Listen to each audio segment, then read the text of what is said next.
ರಾವಣನ ಕಥೆಯನ್ನು ಕೇಳಿದ್ವಿ ನಾವು. ಜಗತ್ತಿನೊಳಗೆ ರಾವಣನಂತ ಯಾವ ಧೈರ್ಯಶಾಲಿ, ಭಕ್ತವತ್ಸಲ, ಸ್ಥೈರ್ಯ ರಾಜ ಯಾರೂ ಇಲ್ಲ ಅಂತ ಅವನ ಇತಿಹಾಸ ಹೇಳ್ತದೆ. ರಾವಣನ ಇತಿಹಾಸ ಸಾಮಾನ್ಯನ್ರಿ.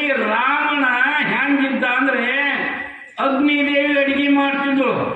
ಅಗ್ನಿದೇವ ರಾವಣನ ಲಂಕಾದೊಳಗೆ ಲಂಕಾಧೀಶಾಲಯಮ ಆ ಯಾವ ಲಂಕೆಯಲ್ಲಿ ಯಾವ ಅಗ್ನಿದೇವಿ ಅಡಿಗೆ ಮಾಡ್ತಾ ಇದ್ದ, ವಾಯುದೇವ ಕಸ ಹೊಡಿತಾ ಇದ್ದ, ಸೂರ್ಯಚಂದ್ರಾದಿ ಬೆಳಕು ಕೊಡ್ತಾ ಇದ್ರಿ. ಹೆಂಗ್ ಲೈಟ್ ನಮಗೆ ಬೆಳಕು ಕೊಟ್ಟಾರ, ಆ ಲಂಕೆಗೆ ಸೂರ್ಯಚಂದ್ರಾದಿ ಬೆಳಕು ಕೊಡ್ತಾ ಇದ್ರು.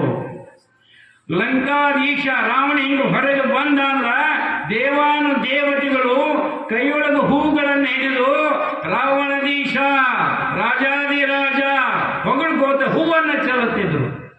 ಉಳದ ನಂತರ ರಾವಣ ಒಲೆಯಲಿಲ್ಲ. ಗುರಿ ಚಲೋ ಇತ್ತು, ಗುರಿ ಇದ್ದಿದ್ದಿಲ್ಲ.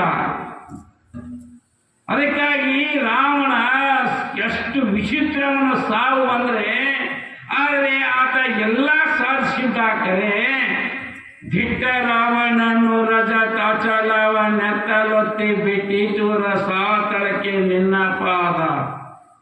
ರಾವಣ ಸಾಮಾನ್ಯ ಮನುಷ್ಯ, ದಿಟ್ಟ ರಾವಣ. ಮನುಷ್ಯನೊಳಗೆ ಭಕ್ತು ಅಂದ್ರ ಮಾಡೇ ತೀರವ. ಅವ ಸಂಕಲ್ಪ ಮಾಡಿದ್ದ, ಏನು ಸಪ್ತ ಸಮುದ್ರಗಳ ನೀರನ್ನು ಸಿಹಿ ಮಾಡ್ತೀನಿ ಅಂತ ಸಂಕಲ್ಪ ಮಾಡಿದ್ದ. ಗುರಿ ಇತ್ತವನು. ಈ ಯಾವ ಮೃತ್ಯು ಲೋಕದಿಂದ ಸ್ವರ್ಗಲೋಕದ ಪರ್ಯಂತರ ನಾನು ಜೀವನಗಳು ಏರಲಿಕ್ಕೆ ನಿಚ್ಚಣಿಕೆಯನ್ನು ಮಾಡ್ತೀನಿ ಅಂತ ಗುರಿ ಇತ್ತ ಒಂದು ರಾವಣಂದು. ಸಾಯಾಗ ಕೇಳಿದ್ರು ಅವಾಗ, ರಾವಣ ನಿನ್ನ ಗುರಿ ಎಲ್ಲಿ ಹೋಯ್ತು? ಇಡೀ ಯಾವ 7 ಸಮುದ್ರಗಳನ್ನ ಸಿಹಿ ನೀರು ಮಾಡ್ತೀವಿ ಅಂತ ನೀನು ಸಂಕಲ್ಪ ಮಾಡಿದ್ದಿ. ಯಾವ ಈ ಭೂಲೋಕದಿಂದ ಸ್ವರ್ಗಲೋಕದ ಪರ್ಯಂತರ ಏರ್ಲಿಕ್ಕೆ ನಿಚ್ಚುಣಿಕೆ ಮಾಡ್ತಿ ಅಂತ ಹೇಳಿದ್ದಿ. ನಿನ್ನ ಗುರಿ ಎಲ್ಲಿ ಹೋಯ್ತು ಅಂದಾಗ ರಾವಣ ಹೇಳ್ತಾನೆ, ನನ್ನ ಗುರಿ ಏನೋ ಇತ್ತು, ಆದರೆ ನನ್ನ ಹಿಂದೆ ಗುರಿ ಇರಲಿಲ್ಲಪ್ಪ, ಅದಕ್ಕೆ ನಾನು ಫೇಲ್ ಆದೆ. ನನ್ನ ಪ್ರಯತ್ನ ಹಾಳಾಯಿತು.